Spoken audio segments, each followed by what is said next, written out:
Alors, bonjour à tous, bienvenue dans cette troisième et dernière partie du tutoriel sur le jeu questionnaire sur Excel, version iPad.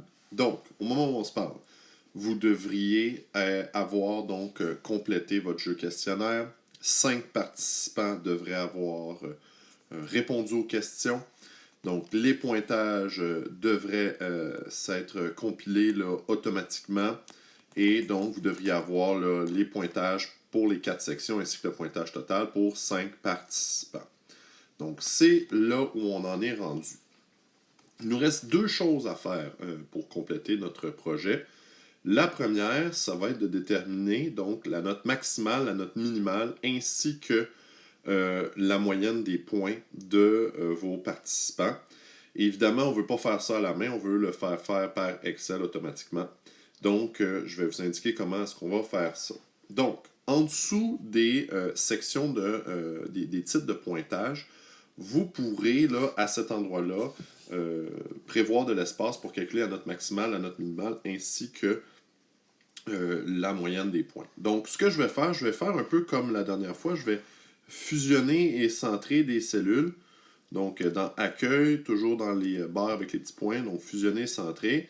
Et donc, ça va être dans cette case-là, je vais indiquer le résultat maximal. Donc, résultat maximal. Ensuite, je vais me faire une autre case comme celle-là en dessous, qui va être le résultat minimal. Donc, je vais fusionner, centrer. Voilà. Et je vais tout de suite fusionner, centrer une troisième case qui va être la moyenne. Donc, voilà. Donc, le deuxième, allons-y avec le résultat minimal. Donc, résultat minimal. Voilà. Et ensuite, le dernier, donc la dernière case, ce sera la moyenne. Voilà. Super. Donc, on a nos titres. Dans la case à côté, on va mettre les résultats calculés par Excel. Avant de faire ça, je vais créer juste un petit quadrillage pour distinguer un peu là, ces résultats-là. Donc, je vais aller dans mes bordures ici. Et voilà. Et donc, là, ça va être bien clair comme ceci. Voilà. Donc, pour le résultat maximal, minimal, ainsi que la moyenne, écoutez, c'est pas très complexe à mettre en œuvre. Donc, il s'agira juste de demander à Excel, encore une fois, de faire une formule pour calculer ces résultats-là automatiquement.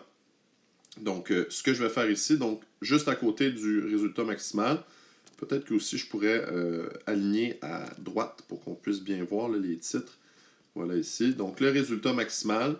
Donc, je vais aller dans la formule ici et vous ne serez pas très surpris. Bon, toujours avec le égal. Vous ne serez pas très surpris de savoir que la formule pour calculer un maximum, c'est max. Donc, M-A-X. Et donc, ce que Excel va faire, c'est d'aller chercher le maximum parmi une certaine ligne de données. Et le principe est le même que lorsqu'on travaillait avec la somme. Donc, regardez bien ce que je vais faire ici. Je vais aller chercher donc la première case de pointage ici, qui est K26. Et je vais me rendre jusqu'à la dernière case de pointage, qui est S26 ici. Donc, dans nombre 2, je peux mettre là S26. Je peux aller toucher la case du dernier pointage ici. Et comme la dernière fois, ce que je vais faire, je vais enlever ce petit bout-là et je vais mettre un 2 points entre les deux cases ici. Est-ce que je vais être capable de l'avoir? On va regarder ce que je vais faire. Je vais enlever S26, je vais mettre 2 points, puis je vais réécrire S26 ensuite. Donc, 2 points. Et ensuite, S26. Voilà. Donc, c'est réglé. Donc, vous voyez ici, le maximum entre les cases K26 et S26, c'est 72. On va aller voir ici, c'est bien vrai. Donc, on a 35, 19, 72, 41, 27. C'est bel et bien 72. Donc, si on avait beaucoup de participants, par exemple une dizaine, une vingtaine, une centaine, qui sait, ça serait beaucoup plus rapide d'aller travailler comme ça. Si vous limitez à 5 participants, bien évidemment, ça c'est pas très complexe, là, mais au final, ça nous montre un peu la possibilité de trouver le maximum parmi un très grand nombre de données. On va répéter la procédure ici. Donc, ce qu'on peut faire tout simplement, je ne sais pas si ça va fonctionner, si on peut tout simplement copier la formule. Je vais faire sélectionner tout et je vais faire copier. Et je vais aller ici dans ma prochaine case en dessous et on va demander à coller la formule. Je ne sais pas s'il va pouvoir me le faire ici, coller. Voilà, donc ce que je vais faire maintenant, je vais remplacer max par une nouvelle formule qui va être la formule min. Parce que la prochaine formule, c'est donc de trouver le minimum et je vais supprimer tout simplement. Oh, je reviens en arrière. Oh là là, je vais recommencer. Donc je vais coller. Voilà, et je vais changer le max pour un min. Min. Et je vais tout simplement cliquer là, ici sur le bouton vert, le crochet vert à droite. Voilà. Donc automatiquement, il devrait m'indiquer que c'est la formule minimum. Et donc, le plus petit, le plus faible résultat que j'ai eu, c'est 19. Donc, on peut valider, c'est bel et bien le cas. Donc, c'est 19, le plus petit résultat de tous mes pointages ici. Parfait. Et même principe pour la moyenne. Donc, on va aller là-dedans, on va recopier la formule et on va changer donc simplement la formule, non pas pour max ni min, mais pour moyenne. Et donc, Excel va calculer automatiquement la moyenne de ces 5 résultats-là. Donc, moyenne, ça s'écrit normalement. Voilà. Je clique sur le crochet vert. Et voilà. Donc, la moyenne des résultats à mon jeu questionnaire, c'est 38,8 points sur 100. Donc, 38,8%. Donc, voilà. Donc, ce sont les premières...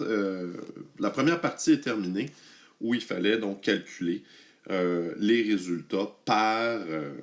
les résultats maximal, minimal, le résultat maximal, minimal, ainsi que la moyenne des résultats pour les 5 participants ou plus. Rien ne vous empêche d'avoir plus de 5 participants à votre jeu questionnaire. Voilà pour ça. Donc, la dernière étape qui nous restera à faire, c'est 2 graphiques. Un premier graphique en forme de pointe de table pour illustrer donc les résultats d'un ou d'une participante. Et donc, ce que je vais faire ici, je vais choisir un des 5 participants à mon jeu questionnaire. Tiens, je vais choisir celui ou celle qui a eu la note maximale. Donc, c'est ici, là, voilà, donc le résultat de 72. Et ce que je vais faire, c'est que dans le prochain onglet, donc les onglets sont ici en bas. Vous avez quiz complet, j'ai appelé mon quiz complet. Et je vais aller dans le feuille 3 ici, donc ça c'est vide. Et ce que je vais faire, je vais aller copier tout simplement les résultats. Je vais aller réinscrire les résultats que la personne qui a eu 72 a eu pour chacune des sections. Donc regardez bien ce que je vais faire ici. Donc la première section, c'était la section canadien. Donc je vais juste écrire ici canadien. Ensuite, pour la prochaine, c'était impact. Je vais écrire impact. Ensuite, c'était les alouettes. On va écrire les alouettes. Et ensuite, c'était les expos. Et donc, ces résultats étaient là, respectivement 25, 10, 20 et 17. Donc, je vais l'écrire ici.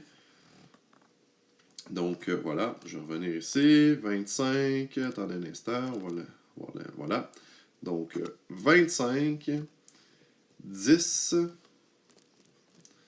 20 et 17, si ma mémoire est fidèle.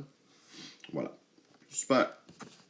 On peut aller valider ici si les résultats étaient bons. 25, 10, 20, 17. Super.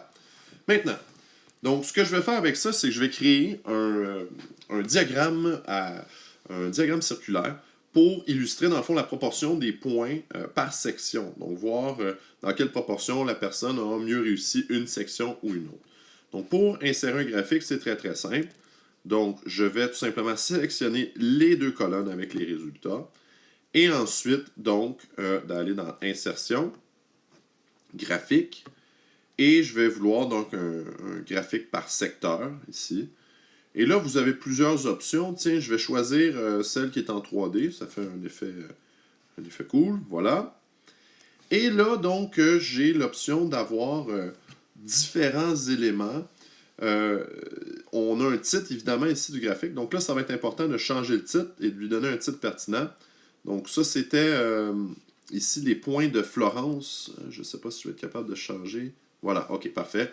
Donc, c'était une élève qui s'appelait Florence. Là, donc, je vais écrire ici, mettons, les résultats de Florence. Résultats de Florence. Voilà. Et donc, ça donne les résultats. Ce qu'on peut faire également, c'est d'avoir des petites étiquettes qui nous indiquent le pourcentage, la proportion des points de chacun. Il y a plusieurs façons de faire ça, mais on peut aller ici dans Disposition et choisir cette disposition-là. Je ne sais pas si... Attendez un instant. Je vais aller sinon dans Éléments, Étiquettes. Sinon, on peut y aller avec celle-ci, donc au bord extérieur, donc qui nous indique le nombre de points que la personne a eu dans chacune des sections.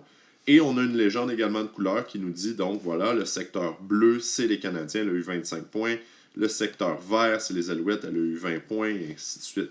Donc, ça complète ici notre graphique. Donc, ce qui est important d'avoir, toujours le résultat, le titre pardon, du graphique qui indique de qui sont les points là, que vous affichez dans le graphique. Et ensuite, donc, les secteurs, la légende en bas avec les couleurs, le pointage de chacune des sections.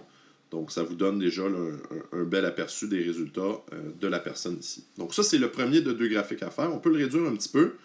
On va se laisser de la place pour un deuxième graphique.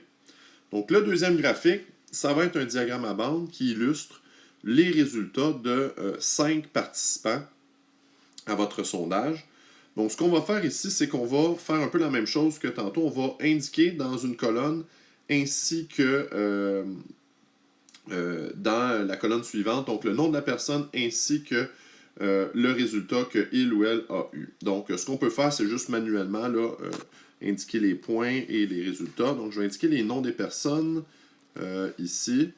Donc, la première, c'était Francesca. Francesca. Ensuite, deuxième, c'était Karel, si ma mémoire est bonne. Ensuite, c'était Florence. Ensuite, il me semble que c'était Jade puis Arthur pour terminer. Jade et ensuite Arthur. Voilà. Je veux juste aller vérifier cette information-là, mais je pense bien que c'est complet. Dans l'ordre, donc on avait Francesca, Karel, Florence, Jade et Arthur. Voilà. Les pointages, 27, 41, 72, 19, 35. On va voir si je suis capable de retenir ça. Donc, 27 ici. Ensuite, on a dit 41. Ensuite, 72. Et ensuite, il me semble que c'était 19. 19. Et ensuite, 35. Donc, on va juste encore une fois aller valider cette information, s'assurer que c'est complet. 27, 41, 72, 19, 35, c'est bon. Donc, ce sont les noms des participants et leur pointage total. Donc, ce qu'on fait ici, c'est vraiment utiliser le pointage total. Et on va faire la même chose pour produire un diagramme à bande, pour comparer, si vous voulez, les 5 participants ici à notre questionnaire. Donc, on va aller toujours dans le graphique. Et cette fois-ci, donc, on va choisir l'histogramme. Donc, ici, voilà. Et donc, on pourra choisir, encore une fois, je vais y aller en 3D, comme ça ici, voilà. Donc, ça apparaît un peu par-dessus. Et on a donc, encore une fois, les points là, qui apparaissent. On n'a pas nécessaire ici d'avoir la légende, on pourrait la supprimer. Je vais voir si je peux le faire ici dans éléments, légende, aucune. On n'est pas obligé d'avoir une légende. On a donc les noms des participants. On pourrait avoir par ailleurs le nombre de points au-dessus. Je ne sais pas si ça va être possible de le faire ici. Ah, comme ça, donc avec une légende, c'est bien. Donc on voit chacun des participants, on voit où il s'est rendu. Donc on peut le voir en hauteur, mais on peut le voir aussi avec le nombre de points. Et encore une fois, donc on va modifier le titre du graphique pour avoir un titre qui est représentatif de nos résultats. Je peux savoir ici, le titre, c'est pas évident à bien... voilà, ah, ok, super, parfait. Donc, je pourrais indiquer par exemple résultat de 5 participants. Donc, résultat au pluriel de 5 participants. Voilà. Donc, c'est réglé comme ça. Et donc, ça nous fait notre deuxième graphique ici. On peut le déplacer également. Donc, on a nos 2 graphiques. Je peux les redimensionner là, à ma guise. On a donc le diagramme circulaire d'une personne avec ses pointages. On a ensuite les résultats de 5 participants que l'on compare pour voir là, qui sont les meilleurs, qui sont dans la moyenne, etc. Et ça nous donne ainsi là, le total des graphiques qu'on doit produire pour le jeu questionnaire. Donc voilà. Ah oui, peut-être dernière petite chose qu'on peut faire également, c'est de renommer.